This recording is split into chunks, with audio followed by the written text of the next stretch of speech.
Welcome to another session of international business, and today we will be discussing internationalization stages and orientation. So, first of all, this is the entire process of internationalization of a firm. So, there are various perspectives with which we see that a firm can internationalize or not. The first is economic perspective. What is this economic perspective? That does it make any sense to have to internationalize the firm? You have transaction costs and there are various products available.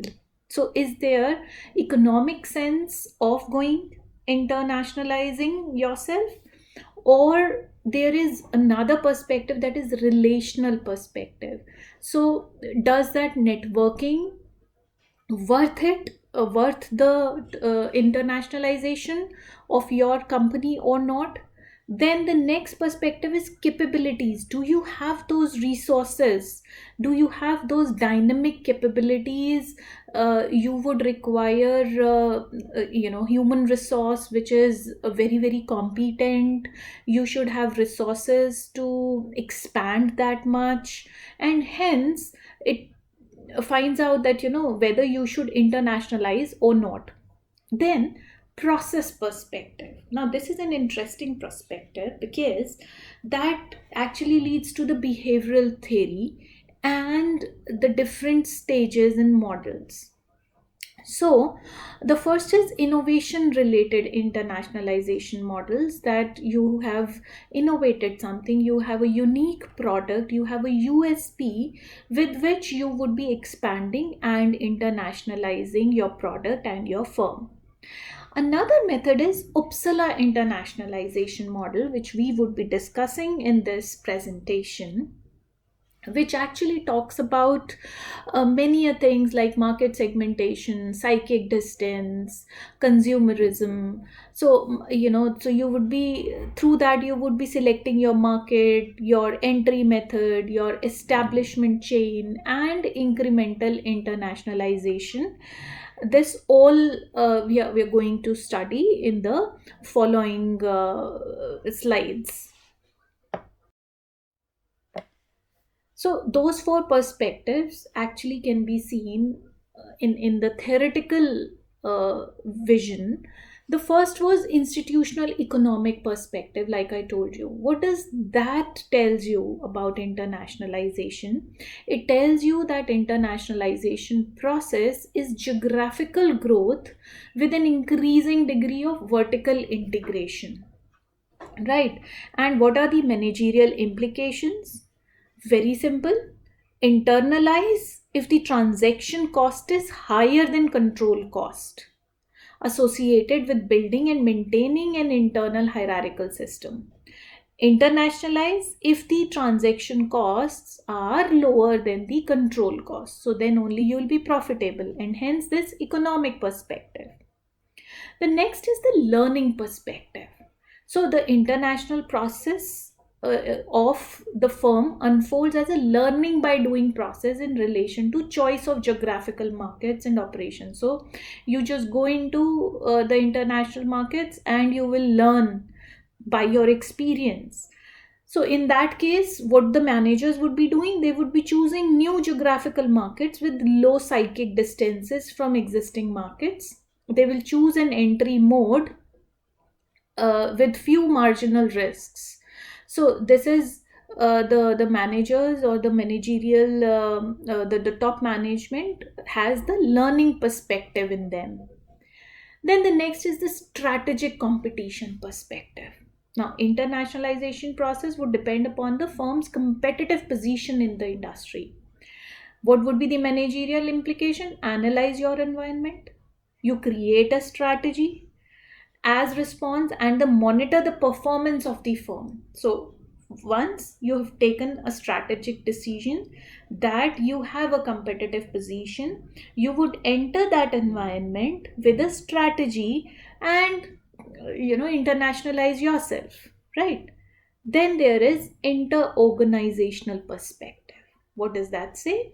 That says that internationalization process is a result of continuous investments in market assets and market contact, which takes place both through collaboration and competition among the firms. Now, what would be the managerial implication of it? Use these relationships of the firm on the established domestic network as a bridge to network in other countries. So, this is the inter-organizational perspective where you have been continuously investing in market assets and contacts and collaborating and competing among firms. So you already have established relation within the domestic market, and you would extend those relationships in the global markets to tap the internationalization opportunity. So this way the management would be acting on what kind of perspective they have in their mind. Now we come to the theories of internationalization. Internationalization is not a static phenomenon. Rather, it is a dynamic process. So companies, they change their configuration over time, enter into new countries, or change their operation mode with the passage of time. Right. So while older theories, they allow an analysis at any given point in time, they do not explicitly consider changes over time. But these new international management theories, they facilitates this dynamic process. But if you will actually see, the older stages models have only led to the recent born global approaches. Right. So what are these newer theories of internationalization? One of them we are going to discuss here. Here we come to Uppsala stages model by Johanson and Vahlne. This Uppsala model has been one of the most discussed dynamic theories in Nordic school and international business studies, and has affected many researchers in the way to explain the process of internationalization of companies. Now, how does that happen? It tells that there are patterns of internationalization, and then there is a model of internationalization. Under the patterns, there is establishment chain and there is psychic distance chain. In the establishment chain, we have four stages. One, the company initially does only sporadic export activities. Then the second stage, where export activities are augmented but they are done through agents. Then the third one is building up of own distribution network by the company in the foreign market.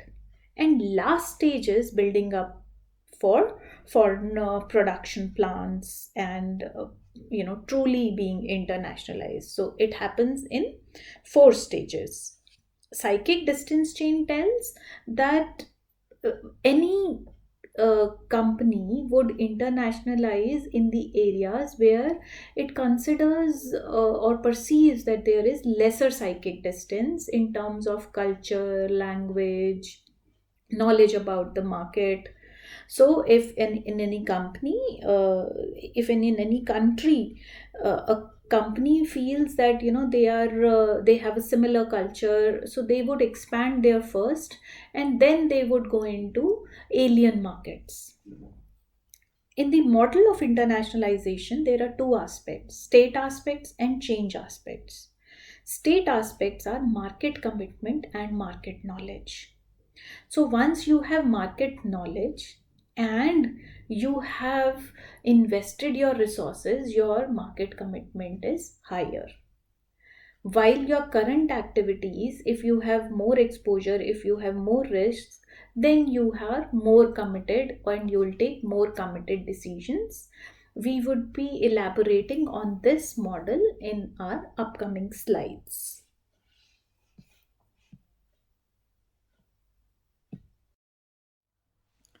That's one theory, is the stages models of internationalization. Now, this stage model, which was given by Johanson and Vahlne, it emanates from the basic idea that the internationalization of companies is an incremental, gradual, and dynamic process. So, Johanson and Vahlne actually uh, came to know that, okay, they acknowledged that this is a dynamic process. So their model, actually, it contains two parts: the patterns of internationalization and the model of internationalization thereon.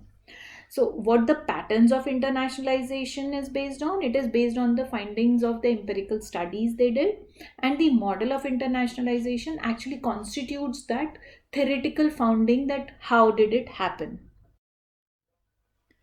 Now, patterns includes establishment chain. What is that? Johanson and Vahlne assumes that entering a foreign market can always be seen as a progressive consequence of four different stages, which are characterized by growing market commitment and a higher input. Now, the result is a universally valid process for every single foreign market and is known as establishment chain. What is that? It has got stages. In the first stage, the firm hasn't done any or at most just sporadic export activities. So, in the first stage, only some export activity. On the second stage, one can identify regular export activities by the firm but operated by independent agents or trade representatives. So, in the second stage, there is only agents who are, or trade representatives who are doing this export activity. Then the next stage is characterized by building up an own distribution network in the foreign market. Now the company has its own distribution network. The last stage is accomplished by building a foreign production plant. So now you have full-fledged entered into the markets and created this plant in the foreign country. So you can see here the establishment chain is plotted against time and sales. What is happening? First, the company is just doing some exporting, right? And then it is doing the exports through agents. Then they set up their own sales and distribution channel, and then they enter into manufacturing in the foreign markets. That is the stages or the levels through which an exporting firm goes through. Next is the psychic distance chain. So there are two things: one, establishment chain, another is psychic distance chain. Now, Johanson and Venn name another variable that is known as psychic distance chain. What is that? It is defined as the sum of factors preventing the flow of information from and to the market. The examples are differences in languages, education, business practices, culture, and industrial development. Hence, it defines the order in which companies extend their business activities into foreign markets. Because the bigger the psychic distance between the domestic market and the foreign market, bigger the effort to collect information about it and interpret it correctly. So they figured out that the operations of the firm are extended first to those markets that best fit the cognitive and resource character of the company, and ultimately those of the poorest fit. So the decision of a firm whether to enter a market or not strongly depends upon the places of location and the intensity of former commitments to foreign markets. So as such, what is psychic distance? Psychic distance is actually the distance you presume between your market and the foreign market. So if there are culturally there is not much of a difference. So there are, let's say there are two markets in one, there is not much difference in the language, education, business practices, etc., and there is another market which is starkly different. You do not know about their language, what kind of culture they have, what kind of industrial development they have. So which one you will prefer to enter first, the one which has your kind of language or culture, right? Because that seems easier and less risky to you. Hence, the psychic distance of that market is narrower than the one which is starkly different. So Johnson and Vahlne said that the psychic distance creates hindrance. If you feel that the distance is too much, then you would not enter in those markets unless and until you want to assume that much risk. Then after that we come to the model of internationalization. Now what is that model? In the, next to the patterns of internationalization, the model of internationalization forms the second essential part of the stage model. Now with this model, Johanson and Vahlne provide a theoretical justification for their statements. What do they say? They say that internationalization model contains state aspects, which is there are two state aspects: market commitment and market knowledge. Similarly, there are change aspects, current activities, and commitment decisions. Now, these four elements, they will affect each other in an interdependent correlation. So, see, this is the model. What is the model? State aspects and change aspects. The state aspects are the state in which your company is. So, you have some kind of market knowledge and you have certain kind of market commitment. Whereas, what are the change aspects? The commitment decisions, how committed you want to be into the global markets, and the current activities. Now, these interactions between state aspects and change aspects, and within change aspects and within state aspects, it's going to make a model for internationalization. Now, as I've told you, state aspects are market commitment and market knowledge. Now, what is market commitment? Market commitment concept is composed of two factors: the amount of resources and the degree of commitment. Now, what is the amount of your resources?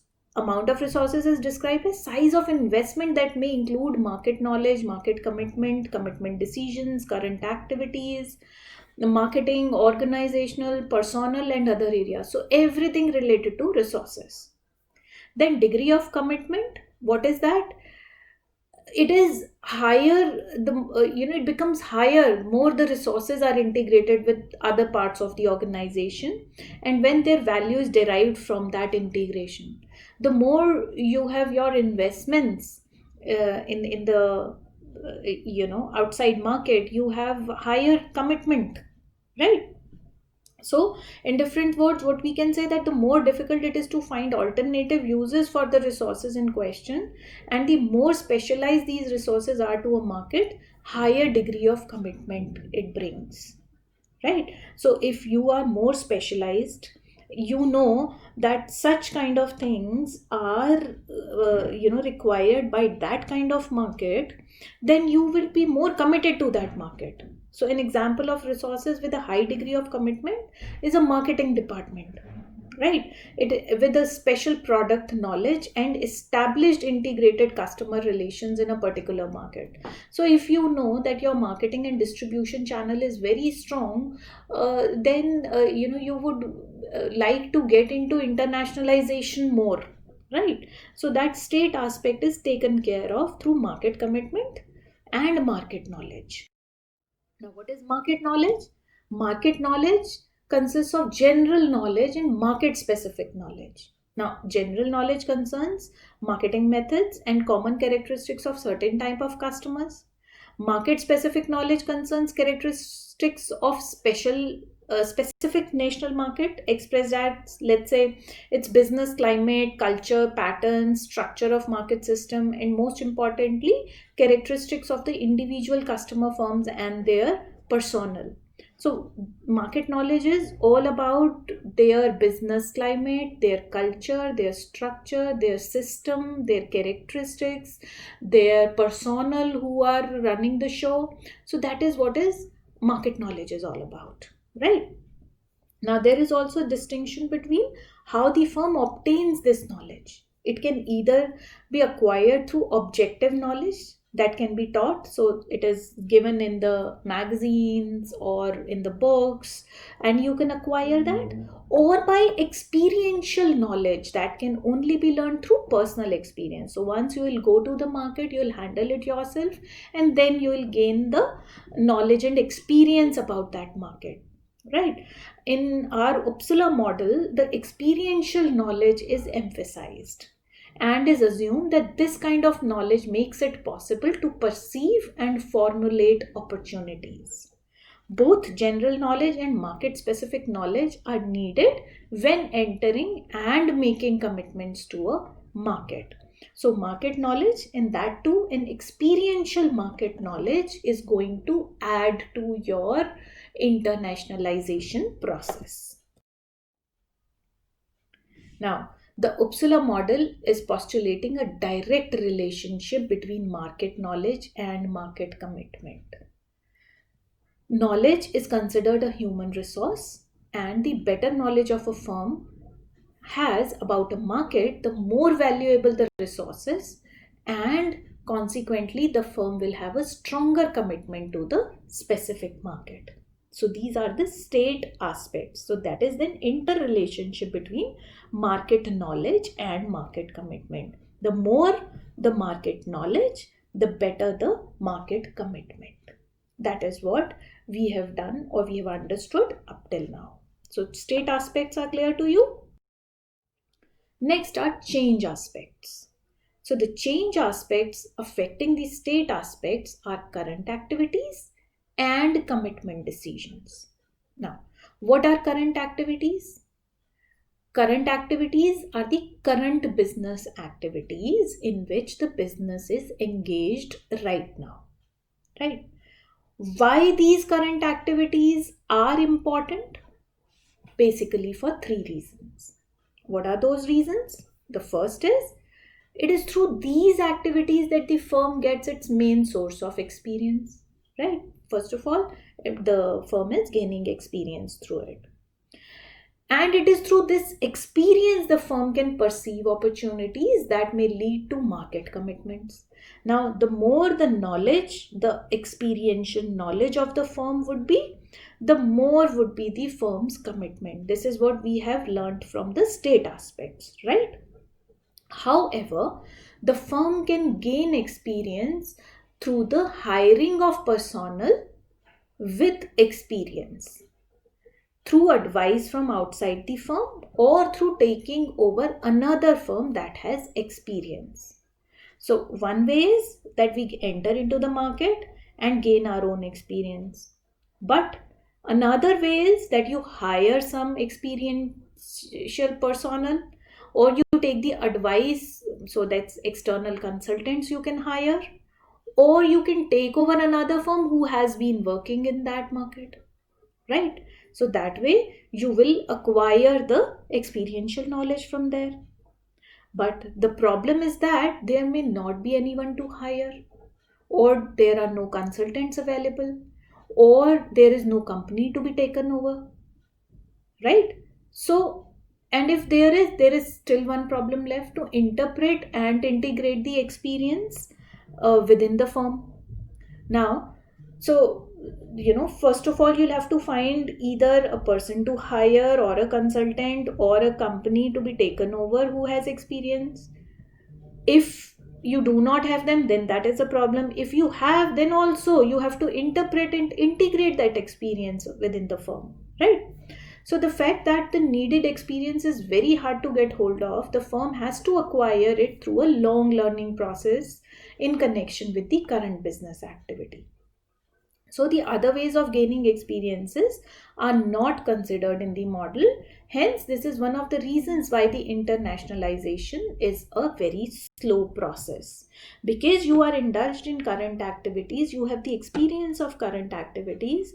Entering into new markets would require that experience, which would slow down this process, right? Then, second is, there is often a lag between activities and the consequences. Now, for example, marketing activities. Now, desired consequences may not be realized unless the activities are performed continuously over some time. Like, you give advertisement today, you may get the results after a month, right? They may not be instantly increase in sales, which gives you the desired result of a marketing activity, right? By this follows that longer the lag, the more resources are needed, and consequently, higher the commitment is. So, the moment you are investing more, you have you need more resources, and the more resources you put in that project, the higher your commitment becomes. Right? It would be not easy to withdraw easily. Right?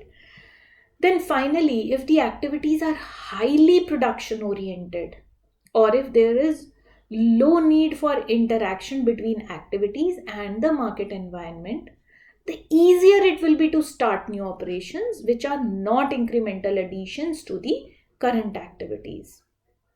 So if the activities are very, very highly production oriented, right, and there is a very low need for interaction of the activity and the market environment, so then it is very easy to start a new operation, right? But it will also be easier to substitute advice from outside and from hired personnel, right? So if you have to see you are high production oriented or not. So these are the current activities which are going to have impact on your commitment, on your investment of resources, and your interest in the international markets. Now, the second change aspect is commitment decisions. What are these decisions? These are the decisions to commit resources to a market. Now, it is assumed that decisions are made in response to problems and opportunities on the market on one hand, and awareness of these problems and opportunities are assumed to be dependent on experience from activities on specific market on the other hand, right? So one is that you are going to commit the resources, so your decisions are made in response to the problems and opportunities, and also you should have awareness of these problems which you will get from the experience on these activities, right? And the decisions are also dependent on the existing market risk and the existing market uncertainty.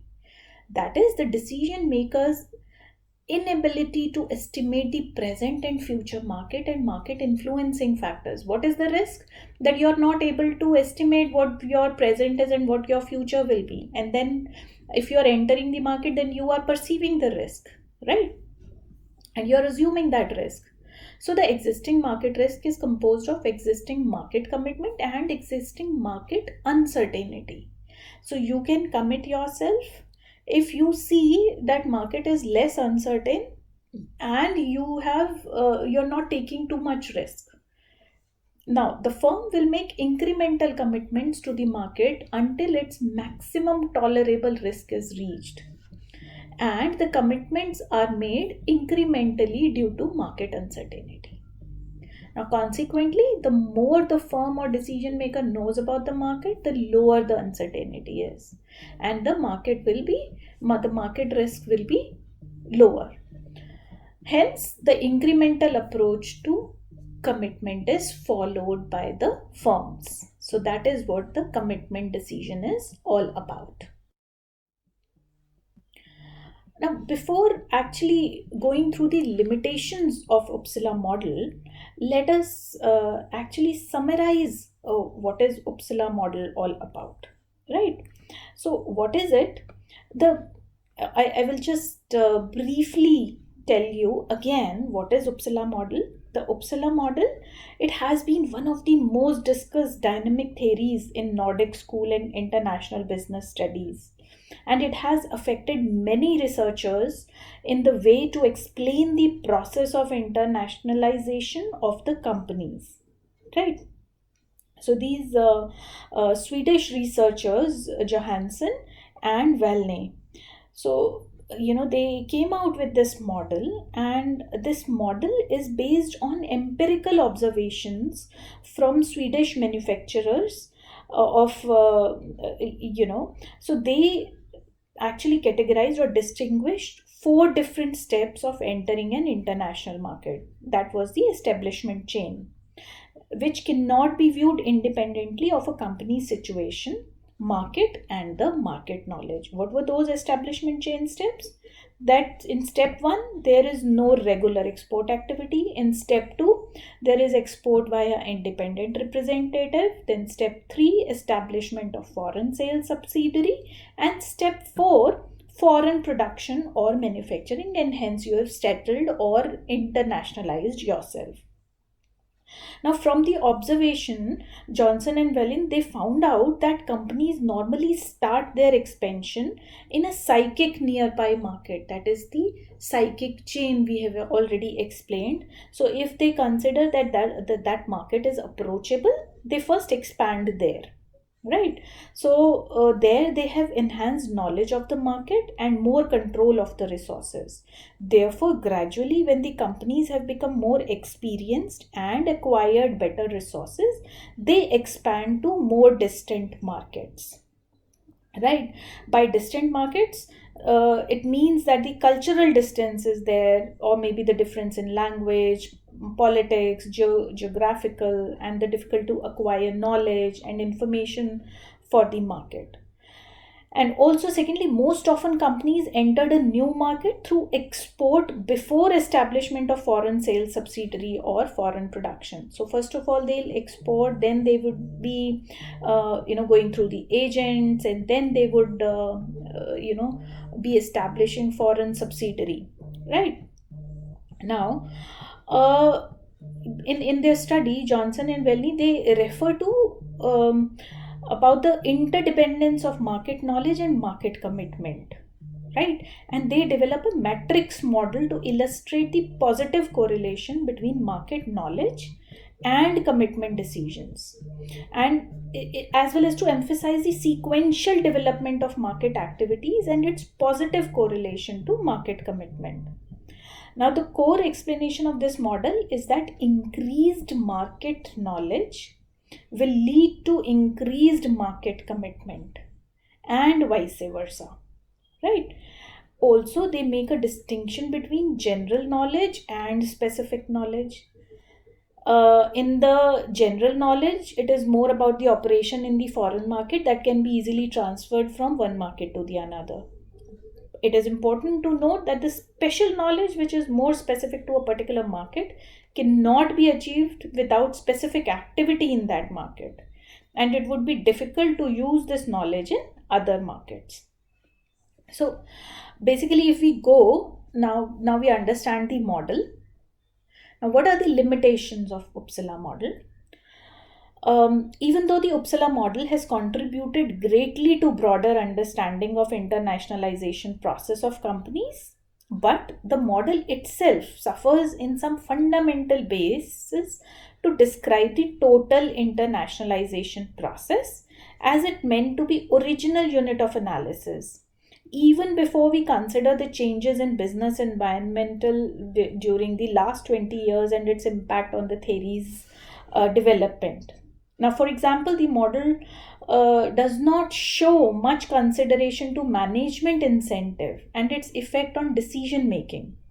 Or let's say when they introduced the sequential 4 steps of market entry, they ignored some other forms of market entries which are difficult to place on the model scale, such as franchising, right? Which is considered to be relatively less risky market entry and have the opportunity to build great market coverage and control.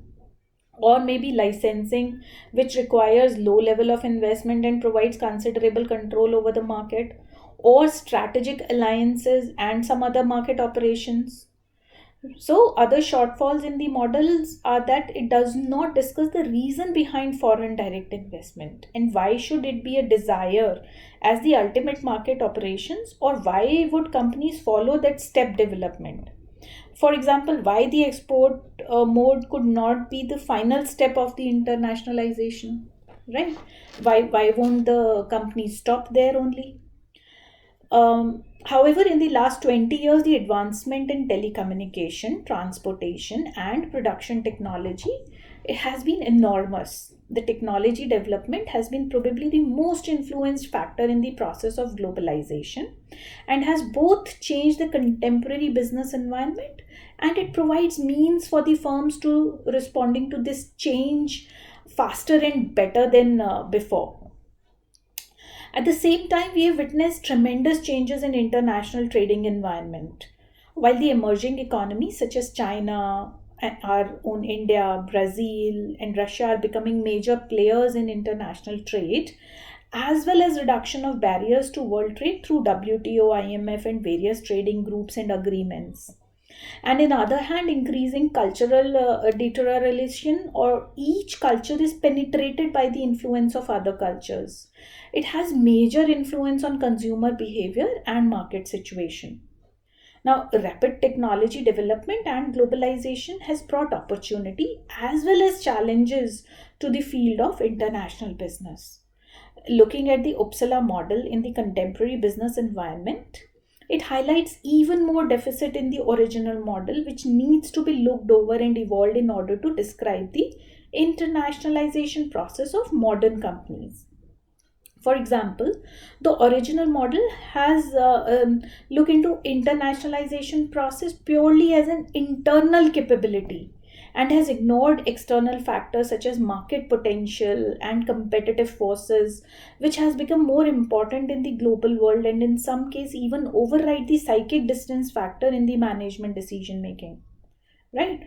Johanson and Vahlne presented no limits on the unit of analysis for their model, and they have applied a broad generalization in their interpretation.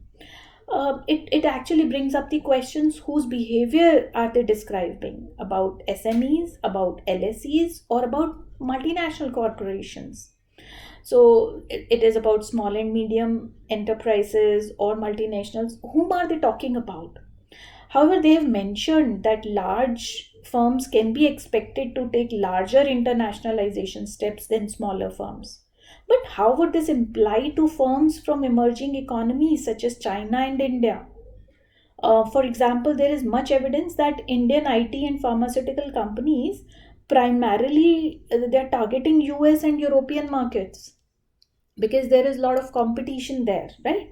So service industries accounted for approximately 70% of total economic activity in United States in 2010, and approximately 60% of European Union, and it has been one of the fastest growing industry sector in industrial world. Even though considering the importance of service sector, most international business researchers have had product oriented focus, including Upsala model. So we can see that there are changes that are happening in the world.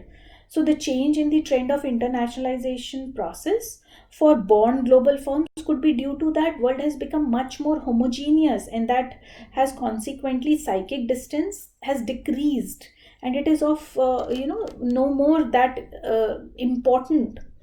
However, in the last few years, we have been witnessing a complete reverse of internationalization process in the entertainment and music industry, such as European and American artists looking for successes in Tokyo and Japanese markets, even before the home market.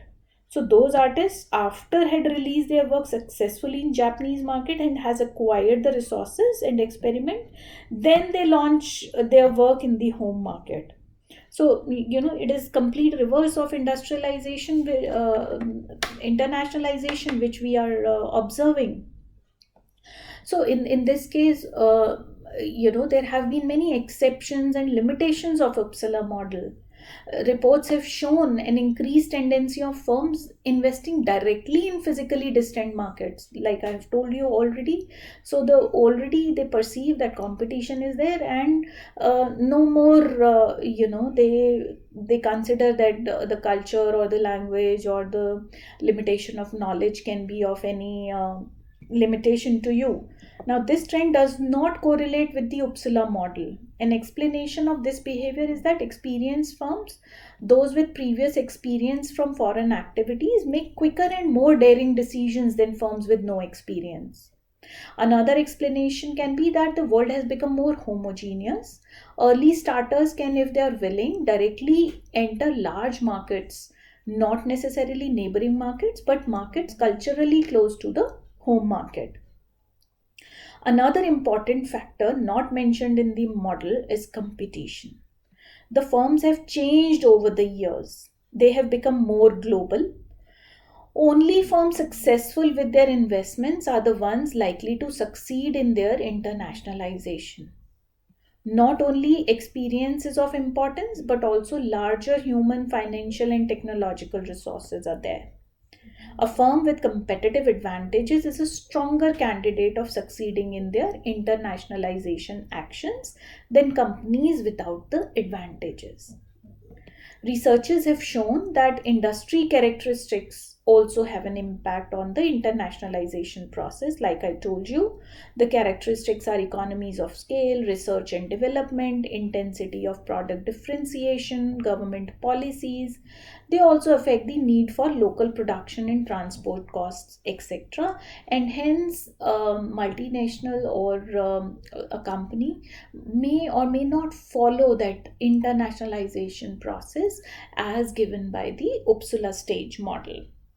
So, with this, I think we have explained the Uppsala stage model and the stages in internationalization. These are the links for your references. Thank you so much for listening.